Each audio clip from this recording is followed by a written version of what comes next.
Bonjour à tous mes amis, cette vidéo aujourd'hui sera un petit peu dérangeante parce que on va décrire les traits de caractère des gens qui ont très confiance en eux, des gens qui ont une sécurité intérieure, des gens qui sont calmes, des gens qui ont un rapport équilibré aux autres. Et dans les 5 points qu'on va voir aujourd'hui, vous risquez de retrouver certains de vos traits de caractère. Si vous êtes prêt à les écouter, à vous remettre en question, écoutez bien la vidéo. Si vous vous dites c'est pas ma journée aujourd'hui, j'ai pas trop envie de me remettre en question, j'ai pas envie de m'auto-critiquer et d'entendre des choses sur moi, dans ce cas-là, passez à la suite. La bonne nouvelle, c'est que lorsqu'on sait précisément comment est-ce qu'une personne qui a confiance en elle se comporte en société, on peut, par mimétisme, se comporter de cette manière-là. Ou en tout cas, on peut peut-être gommer certains défauts qu'on a, qui sont des comportements totalement naturels chez l'homme. Avant de démarrer, si vous le souhaitez, abonnez-vous à la chaîne.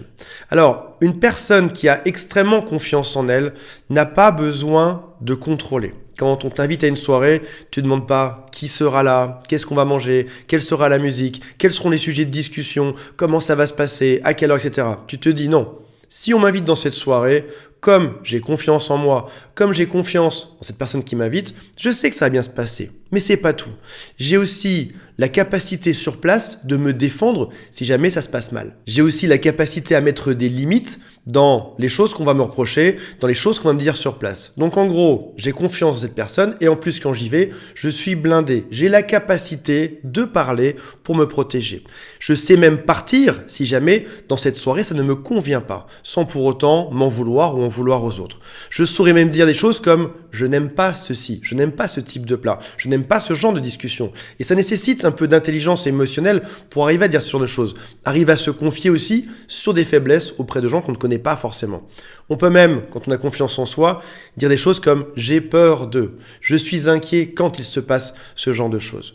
Donc la bonne question à se poser aujourd'hui, c'est est-ce que vous êtes totalement dans le contrôle, qui pourrait être le signe que vous manquez de confiance en vous, que vous avez peur de ce qui peut se passer? Ou alors, est-ce que j'ai suffisamment confiance en moi pour me laisser aller et pour être sûr que quoi qu'il se passe, même si la soirée est mauvaise, ça se passera bien pour moi? Est-ce que vous avez la capacité à vous adapter dans un nouvel environnement ou est-ce que vous restez seul dans votre coin? Est-ce que vous avez parfois du mal à vous exprimer? Est-ce que parfois vous cachez vos sentiments, vous cachez vos émotions, vous masquez ce que vous avez envie de dire? Ou est-ce qu'au contraire, ça se passe extrêmement bien? Ça, c'était le premier point et on arrive au second.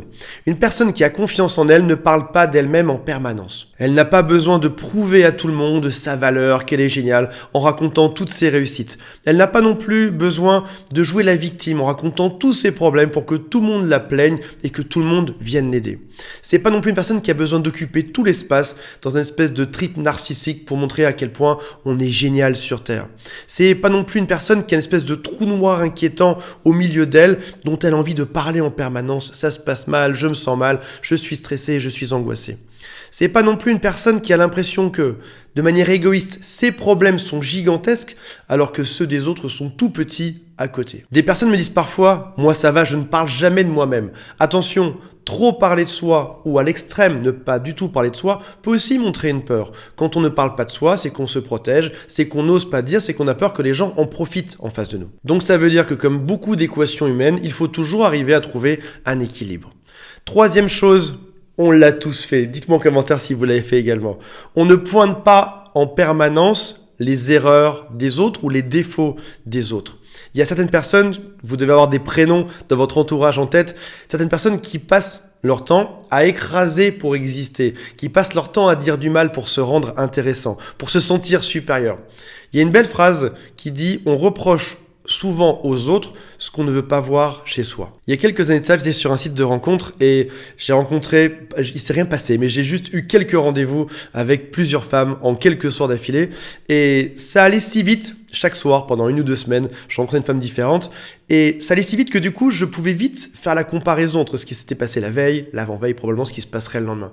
La première m'a dit « toi, c'est sûr que tu manques de confiance en toi », premier soir. Alors que clairement, elle-même manquait de confiance en elle. Deuxième soir, une autre m'a dit « toi, tu as trop confiance en toi », alors que clairement, elle-même avait trop confiance en elle.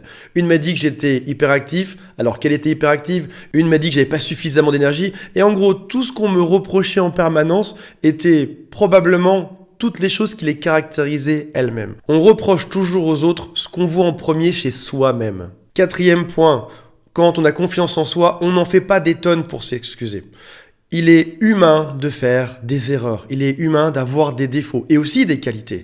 Quand on fait quelque chose et qu'on a confiance en soi, on sait dire « c'est de ma faute, j'en prends la responsabilité, je le reconnais ». Et on le fait une fois, on prend notre responsabilité et on s'excuse à l'oral une fois. Et ça s'arrête là. Une personne qui n'assumerait jamais ses responsabilités, qui veut se montrer parfaite alors que c'est impossible, personne n'est parfait. Ou une personne qui va s'excuser 10 ou 20 fois, encore une fois dans les extrêmes, ça montre un manque de confiance en soi. On se rappelle qu'il faut toujours viser l'équilibre. Et on arrive justement au 5e et dernier point, c'est une personne qui a confiance en elle n'essaye pas d'être parfaite. Admettons que le sol soit ici, que votre confiance en vous, elle soit déjà au ras du sol, vraiment. Parce que on vous a dévalorisé, vos parents étaient durs avec vous, la vie ne vous a pas épargné et votre confiance en vous, elle est à zéro. Vous n'accepterez pas qu'on reconnaisse des défauts chez vous, parce que ça veut dire que votre confiance partirait dans le négatif. On serait sous terre au niveau de la confiance.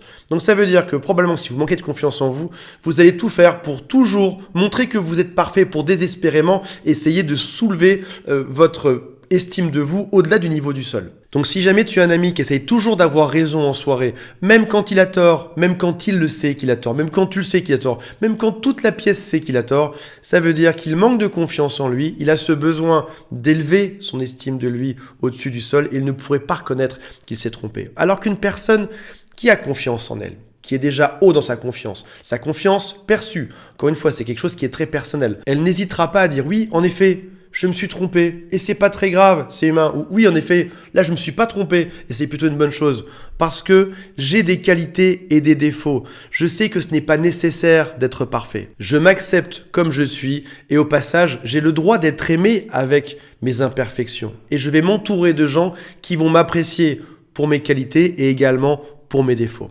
Il y a une jolie phrase qui dit « Je ne suis pas parfait, tu n'es pas parfait ». Et tout ça, c'est juste parfait. Voilà mes amis, j'espère que ça vous a parlé. Mettez-moi en commentaire ce que vous en pensez et on se retrouve très prochainement.